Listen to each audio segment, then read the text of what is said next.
Good morning and welcome to Morning Scoop for Saturday, February 5th. This is your daily Buckeye fix. I'm Tom Orr. The Notre Dame game is in 210 days, the game against Michigan in 294 days. Some former Buckeyes are spending the week down in Mobile, Alabama, trying to improve their stock for the 2022 NFL Draft. It is Senior Bowl week. That is the event where you may remember Terry McLaurin going from possible mid-round pick to future NFL star in the span of about 96 hours a few years ago. So Andrew Morgan is down in Mobile to cover the Senior Bowl. He joins me today. Andrew, thanks for being here. Thank you. Thank you for having me.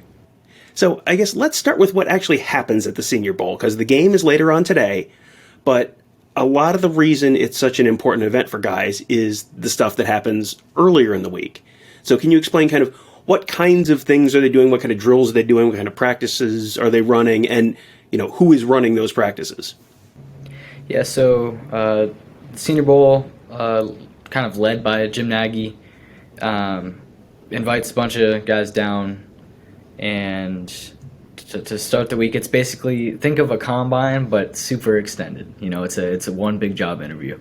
So, they weigh in on the start of the week on Monday. You have practice Tuesday, Wednesday, Thursday, led by two NFL coaching staffs, the Jets and the Lions. And they kind of promote some of their quality control guys up to position coaches. And so you get like full, complete coaching staffs, and practices are run just like any NFL team or any school.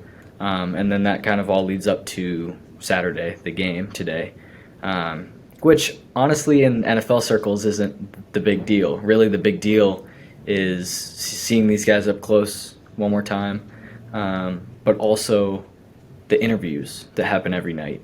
In the evenings, pretty much every player gets interviewed by all 32 NFL teams. And those have sometimes been described as super grueling. Every team does them different, but that's really the biggest takeaway, at least for the teams down here in Mobile.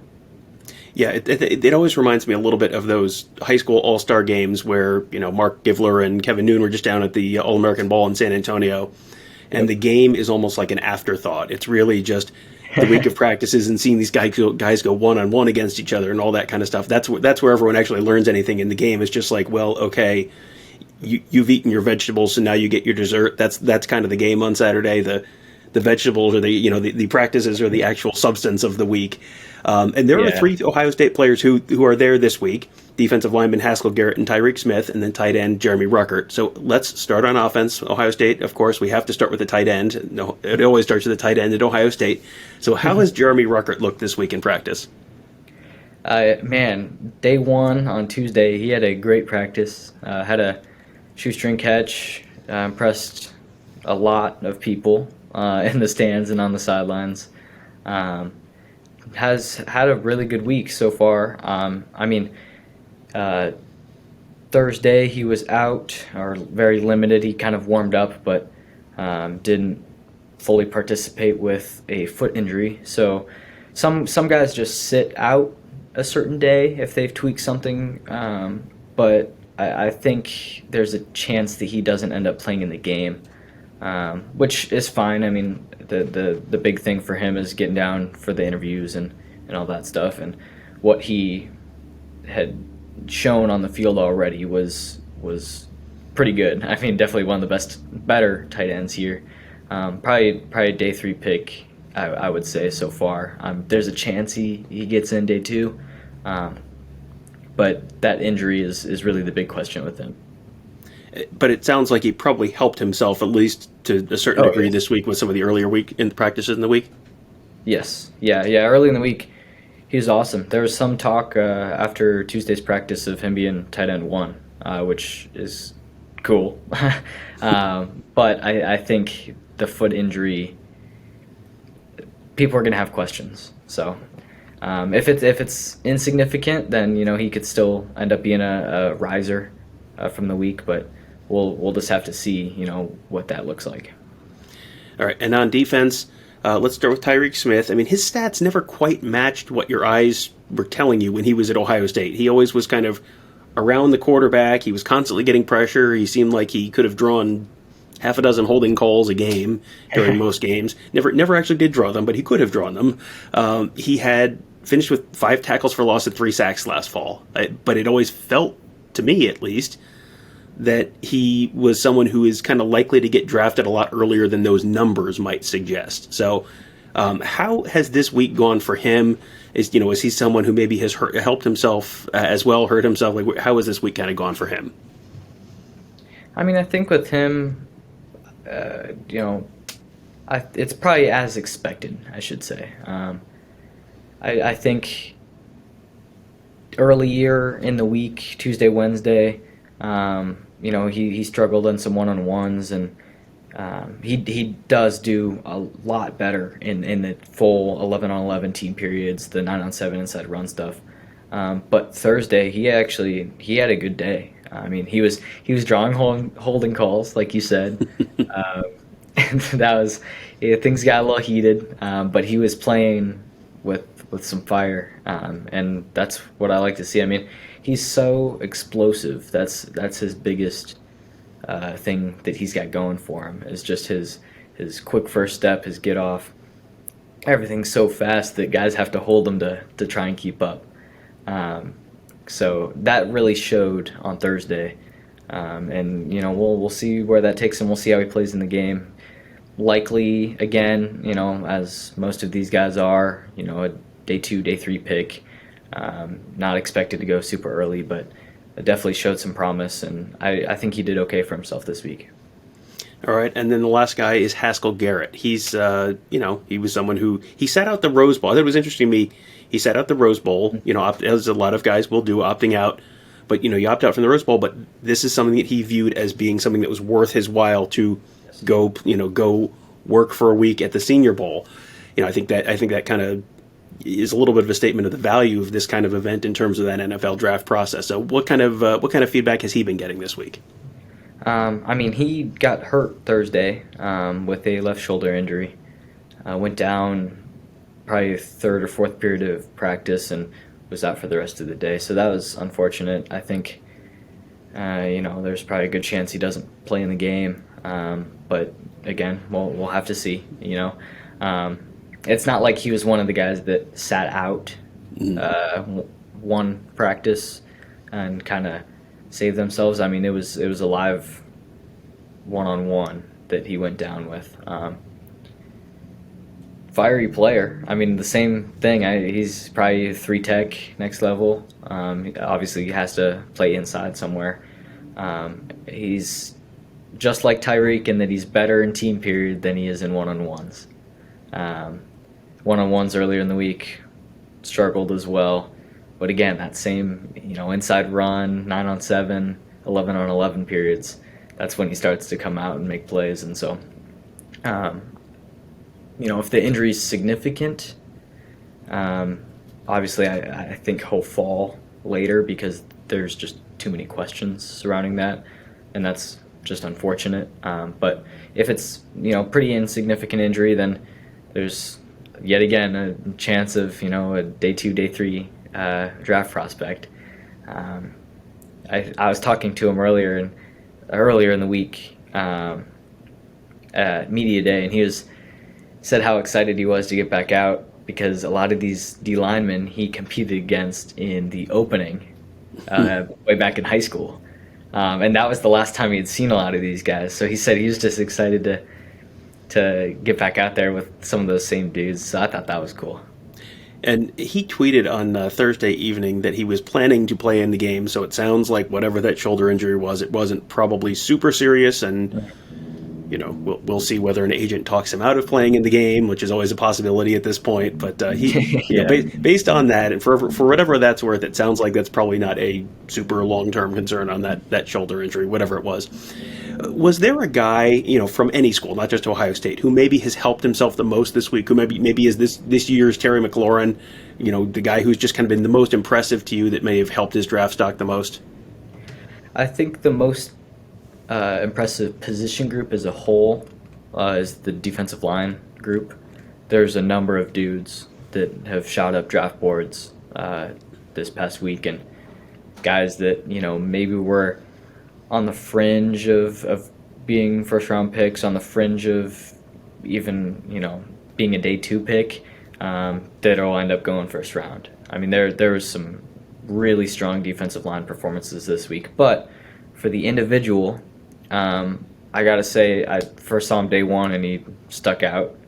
Just had a great day and then continued that throughout the week. Is Joshua Williams, corner from Fayetteville State, D2. Small school, HBCU guy, but he came in. I mean, he's got such long arms.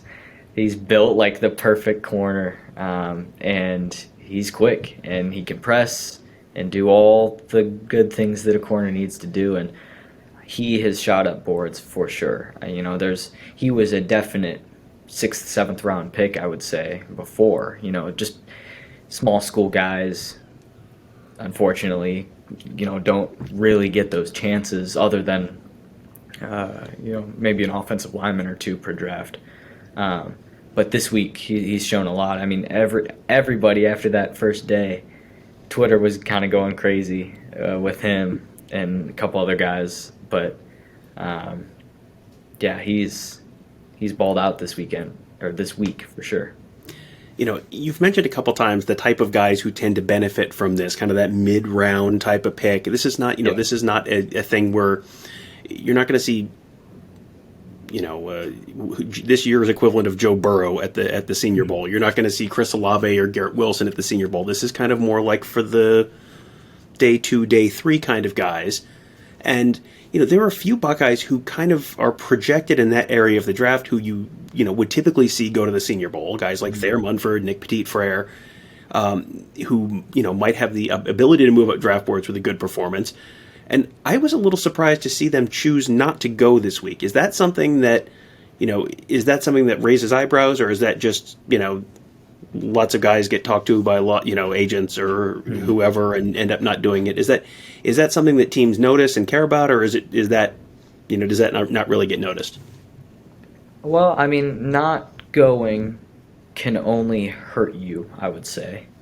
I think that would hurt you worse than going and having a poor performance. Because pretty much everybody that goes to the Senior Bowl will get drafted. It's just a matter of where in those later rounds, depending on team need and fit.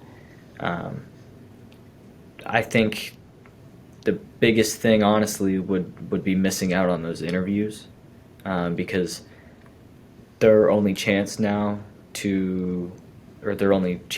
to get interviewed now are either the limited number of workouts that NFL teams can host, or the NFL Combine. So, by those events rolling around, by the time that happens, most teams have already talked to you once, if you've been at the Senior Bowl, and are now talking to you a second time. And helping to build that relationship goes a long way. So I think not going, I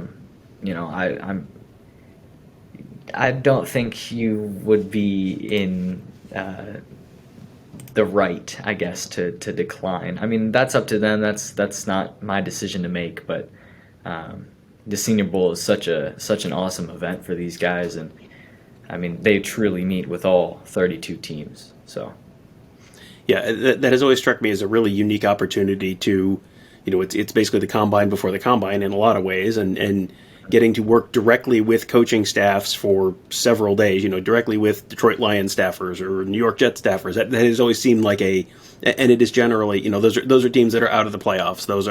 It's not always the Lions and the Jets, but it's teams that are out of the playoffs. Those are the teams that will come and run that Senior Bowl, those Senior Bowl practices and all that. So if you want to watch the Senior Bowl, it will air today at 2:30 on the NFL Network. You can see Jeremy Ruckert and Tyreke Smith and Haskell Garrett in their Ohio State helmets for one last time. That's always a fun last chance to see those guys wearing some scarlet and gray. And Andrew, let people know where they can find you on Twitter to follow your coverage from the Senior Bowl. My Twitter is at AJMorganFB. That's MORGAN. I try and post as much as I can, but it's been tough. Not a whole lot of Senior Bowl stuff on there right now. So Yeah, well, I'll have a link to your Twitter in the post for this podcast on the front page at BuckeyeScoop.com. I follow Andrew. Tony Gerderman follows Andrew. Andrew's a good follow. Kyle Morgan, who is also there, also a good follow. So make sure you follow Andrew and Kyle too if you want to. Maybe I'll throw a link to Kyle in there too on that front page post as well. So Andrew, thank you for joining me, and thank you guys all for listening. I hope you guys enjoyed this. That always like getting a little insight from on the ground at all these events, because you do get to do a lot of in-depth scouting in person, which is really valuable. And these are weeks that can really move the needle for some of these guys. So hope you guys enjoyed that show. And if you enjoyed that, you will probably enjoy a bunch of our other podcasts, and you can find those wherever you find this: Apple Podcasts, Google Podcasts, SoundCloud, Spreaker, Spotify, you name it, we're there. Just search Buckeye Scoop to find all of those. You can subscribe right there, leave us a 5-star rating and review. And if you like to watch your podcast instead of listen, you can do that at youtube.com/Buckeye Scoop. If you're watching there, hit that thumbs up button. That will help other folks find these shows. And also hit that bell, subscribe to our channel. And then you get notified every time we post a new show, every time we post a new video. It's all there, youtube.com/Buckeye Scoop. That'll do it for today. Thank you guys all for joining us. Have a great day. We'll talk to you tomorrow.